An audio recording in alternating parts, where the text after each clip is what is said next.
Bonjour à tous, étudiants et professeurs. Bienvenue sur Flemme.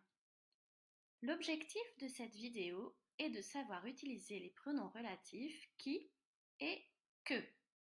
Mais au fait, c'est quoi un pronom relatif?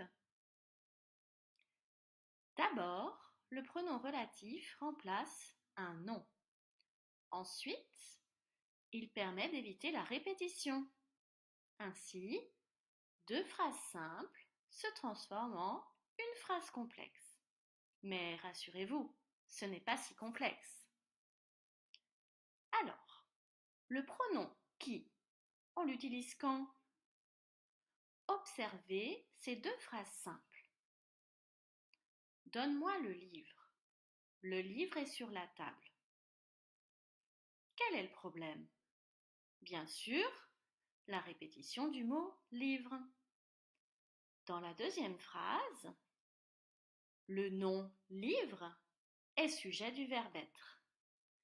Ainsi, nous pouvons remplacer le nom par le pronom qui et nous obtenons une seule phrase. Donne-moi le livre qui est sur la table. Alors, vous voyez, ce n'est pas si complexe. Essayons de faire la même chose avec ces deux phrases. J'aime les films. Les films parlent d'amour.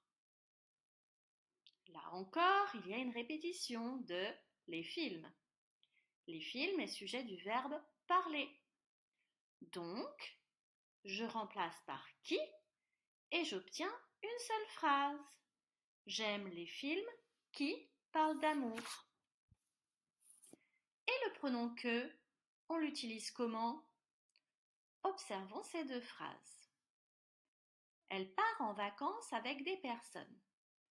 Elle ne connaît pas ces personnes. Quel est le problème ici? La répétition, bien sûr. Regardons la deuxième phrase.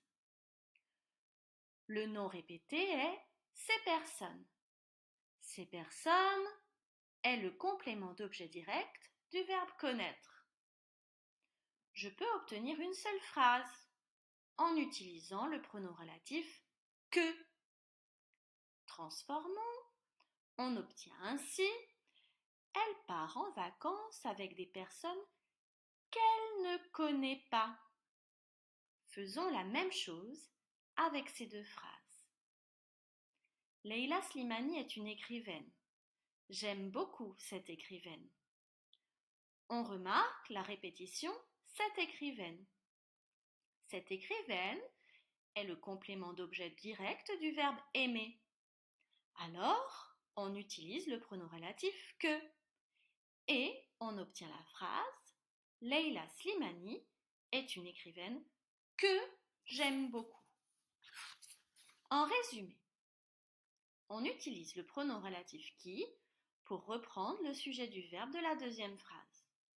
Le pronom relatif qui peut remplacer une chose ou une personne. On le place directement après le nom qu'il reprend. On utilise le pronom relatif que pour reprendre le complément d'objet direct du verbe de la deuxième phrase. Le pronom relatif que peut remplacer une chose ou une personne. On le place directement après le nom qu'il reprend.